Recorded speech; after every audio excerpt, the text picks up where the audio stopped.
Binge the full week of The Ray Taylor Show ad-free over at inspireddisorder.com/plus. This is The Ray Taylor Show. This is my top 5 Alfred Hitchcock films.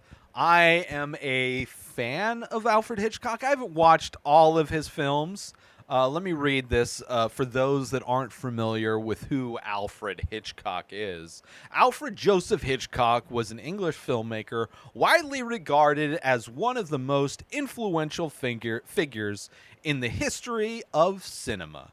In a career spanning 6 decades, he's directed over 50 feature films, many of which are still widely watched and studied today. I am attempting to boil down 60 years of films, 50 films, into a top 5 list. Now, have I watched all 50 films? No, I have not. Have I watched the majority of his films? No, I have not. I haven't even watched half of his films. I may have seen 15 to 20 Alfred Hitchcock films. I watched as many Alfred Hitchcock movies as possible. I narrowed my list down of movies to watch from multiple top 10 lists. Most of his movies that were recommended on many lists that are available online, I went off of those lists and watched as many as I could, as many as that were available to me, which there are many available, and narrowed it down. Thankfully, I'm only having to do 5 movies. So, it got to a point where I had my list, and then I was just watching movies to see if they were better than the 5 that were on my list, and I couldn't find any. I do have to say, I do enjoy Alfred Hitchcock's later work than his earlier work, and there is a difference. There was a shift in his work when he left one production company and started working for another one. I think Rope may have been the first of the movies in this new production company that allowed him to do new things. And I enjoy those movies, the newer ones, better. I did go back and rewatch some of the older ones, and they're great. They're all very similar. A lot of mysteries, a lot of suspense. Obviously, he's the master of suspense.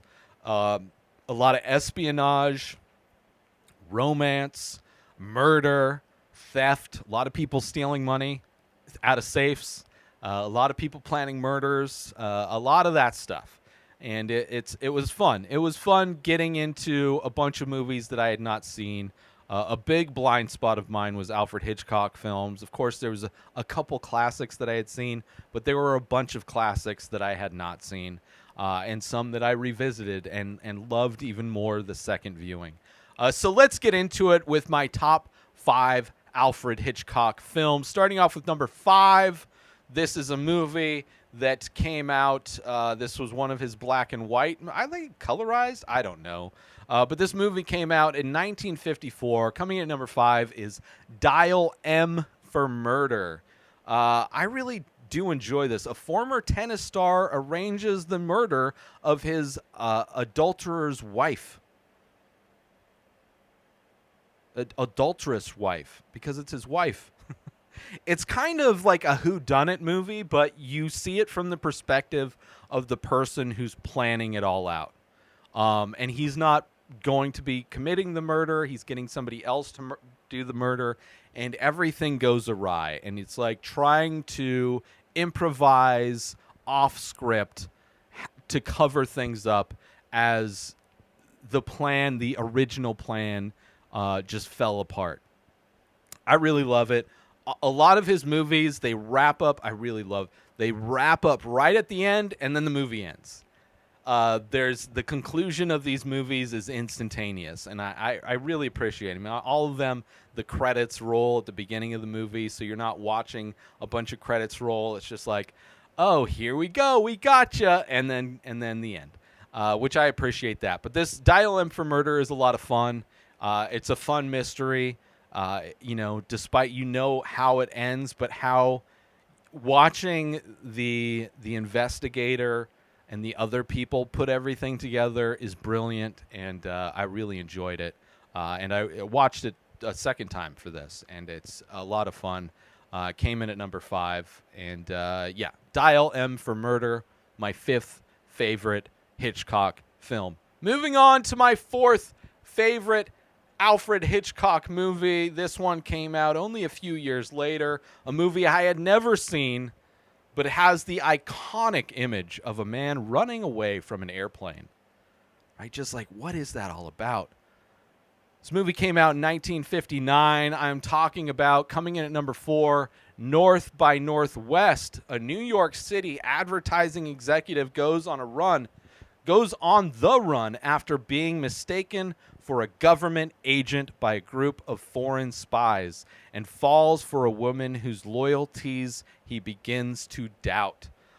This movie is kind of a crazy ride. It has some great suspense moments for sure. There's a scene where he's like trying to pass a message to her. She doesn't even know he's there, and he's trying to pass a message to her that's written on the inside of a matchbook, and it's intense. It's intense, and it's great. There's problems I have with this movie is the fact that him investigating, he gets mistaken for somebody at the beginning of this movie, which was planned. He's like a patsy. He's a fall guy. But he's investigating why they think he's somebody else. And in his investigation of trying to find out who this other guy is to prove his innocence, he digs himself deeper and deeper into making it believable that he is that guy that they are looking for, which is kind of great. I really enjoyed it. It ends with a fun chase scene on Mount Rushmore, which, you can't beat that. But yeah, coming in at number 4 is the 1959 classic North by Northwest, a movie that I had never seen, and I'm glad I finally got around to doing it. And it was a lot of fun.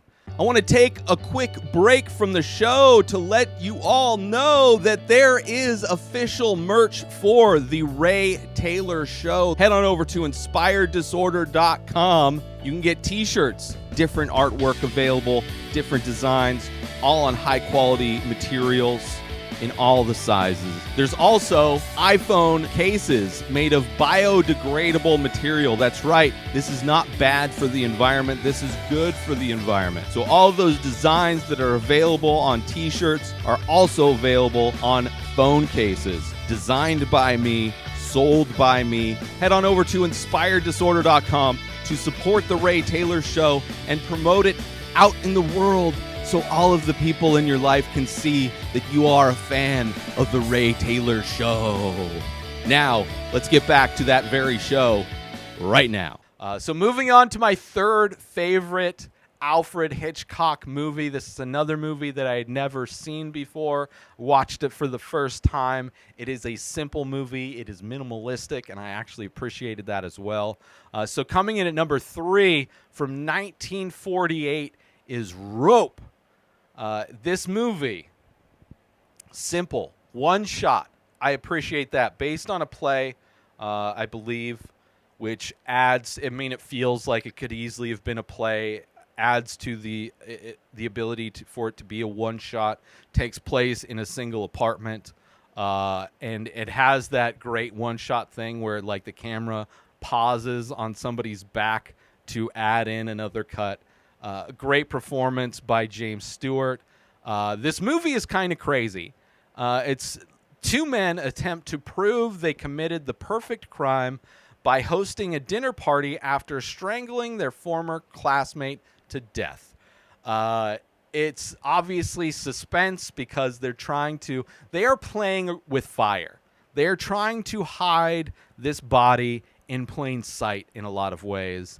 And the fact that they are almost uncovered so many times throughout is amazing. The discussions they have, very, very interesting. There is like this comparison of murder to art. There's a lot of great artwork on the walls, by the way, as well.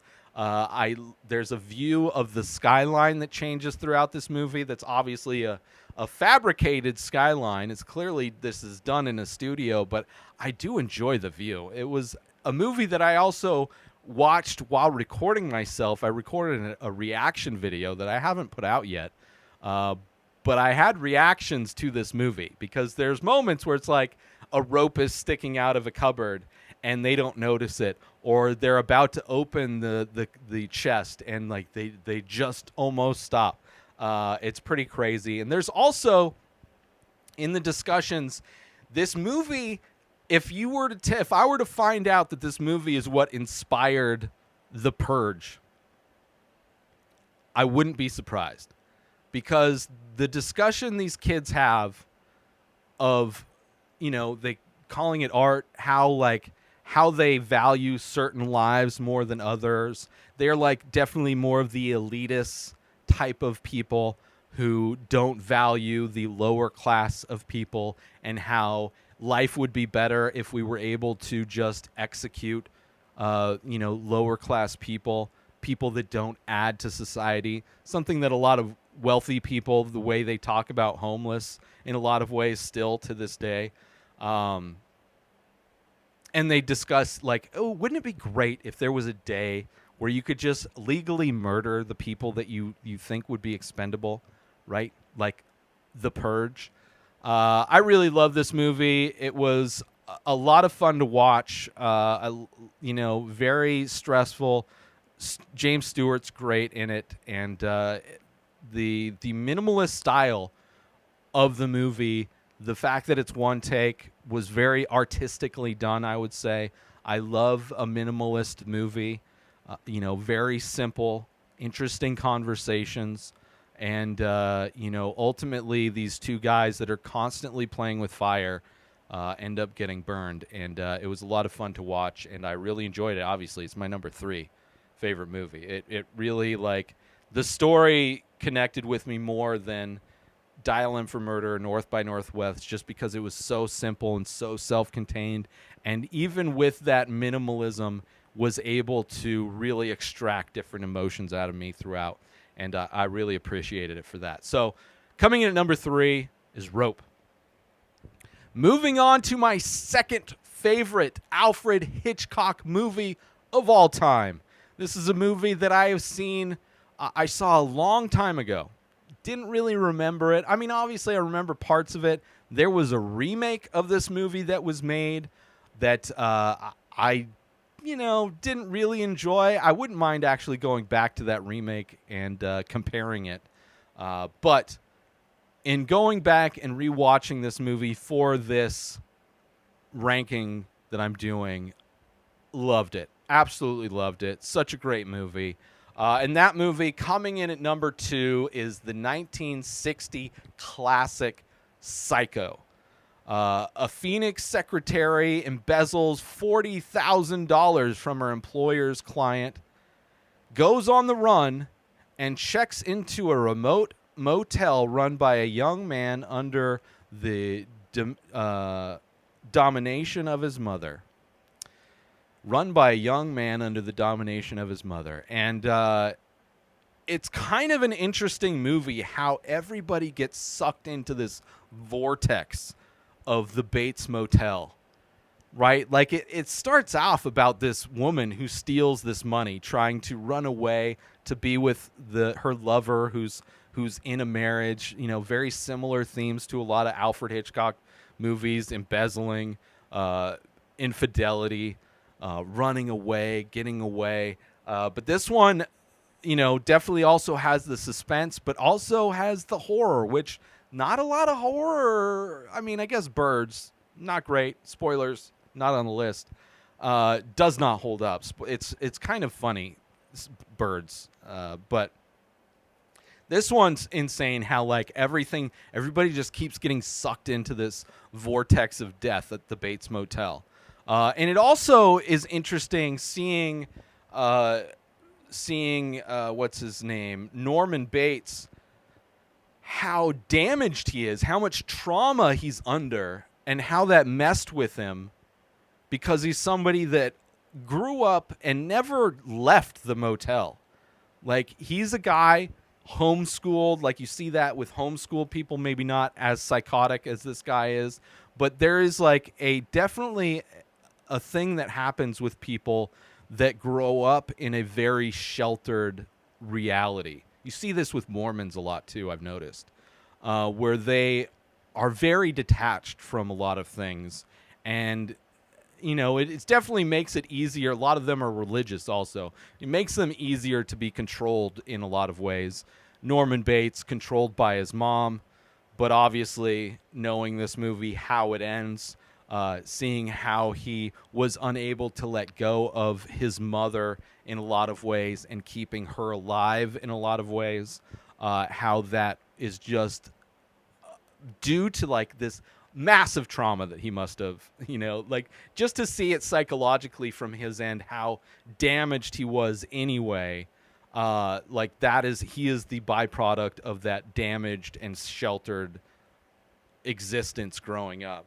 And then to have this woman get sucked in, Miss Crane, hiding, trying to avoid getting caught, and then falling victim to Norman Bates, and then all of the people that are following her, trying to investigate, trying to find her, themselves getting sucked into this vortex of murder and craziness is great. And how it ends at the police station with Norman Bates, and I wouldn't even hurt a fly. I'm just going to be here nice and quiet. So great. Such an epic movie. The remake, the shot-for-shot remake, I would kind of like to go back and revisit that after having seen this. I'd be a different perspective. Because when I had watched the remake, I think it had probably been at least a decade since I had watched this movie.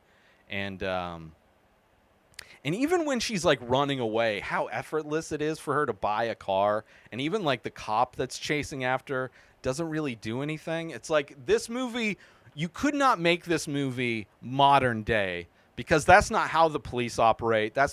You can't just buy cars like that effortlessly. Like even buying it from an independent dealer, it's, anyway. But for the time, I buy it. And it's great. It's such a great movie. So that's why it's coming in at number 2. Not my favorite, but definitely close. Let's take a little break from the show to promote The Many Faces. That's right, I am also an artist. I do ink paintings on paper of abstract faces. A new face, a new painting gets released every single day over at inspireddisorder.com. So head on over to my website to purchase original artwork directly from the artist. Also, there are prints available for select images. Head on over to inspireddisorder.com, buy original art, buy prints if that's your jam, if you want 8x10 prints on high quality paper. Also, if you're looking to wear some art, there are shirts available with original artwork by myself. Select faces from The Many Faces are also available in t-shirt form. You go to inspireddisorder.com, you buy original artwork, you buy prints, you buy shirts. You're supporting an artist directly. And if you're the type of person that likes to invest in NFTs, there are also NFTs available for select faces. Go to inspireddisorder.com now. And now let's get back to the show. So moving on to my number 1, my favorite Alfred Hitchcock film of all time. It's a movie that I watched for the first time at the beginning of the pandemic, so only maybe a couple years ago. I had seen the remakes of this movie. This movie has been remade a few times, and I do enjoy the remakes, but I enjoy the original quite more. And I don't know if this is based on a book. I know there's one of the remakes is based on a book that's kind of the same story. I don't know. But anyway, coming in at number 1, my favorite Alfred Hitchcock movie. This is just a movie that, like, there's all of the ingredients in this movie I absolutely love. And it's a very personal reason why I love this movie and why it's at number 1. So coming in at number 1, my favorite Alfred Hitchcock movie is the 1954 classic Rear Window. Again, starring the one, the only James Stewart. Also, Grace Kelly is in this movie. This is a movie... let me read the description here. A wheelchair-bound photographer spies on his neighbors from his Greenwich Village courtyard apartment window and becomes convinced one of them has committed murder, despite the skepticism of his fashion model girlfriend. Uh, the neighbors, all of the characters are super interesting. The location, I wish I lived there. I want to live there. I love living in a city. I've lived near downtown areas in San Diego and Denver a couple times, and I absolutely love that lifestyle. I love being able to just walk down the street and to get to everything you would need to get to: shops, movie theaters, restaurants, all kinds of things in walking distance. Would love that lifestyle again. And the aesthetic, I love it. The neighbors are really fun. Like, there's the neighbors that sleep out on the fire escape. You have that let their dog out. They put their little dog in a basket, and then they lower the basket to the ground for the dog to go do its business, and then they let the dog back in. Love that. You have one of the neighbors is like a dancer. Another neighbor is like a pianist who's like making music. There's one neighbor downstairs who's a sculptor. Obviously, James Stewart plays a photographer who's like this action junkie guy who got injured while he was on a assignment doing some photographing thing, and he got injured and he's laid up and he's just like itching for excitement. And it's like he stumbles into like thinking like he's wrong about his assumptions, but also kind of right in his assumptions of something nefarious going on. And his girlfriend is so like desperate to fit in and desperate to prove that she can hang with him, right? His lifestyle. So she's like encouraged to do things that she shouldn't be doing, putting herself in danger when she shouldn't be. It is great. The twists and turns, the momentum shifts in this movie, I absolutely love it. How it ends is great.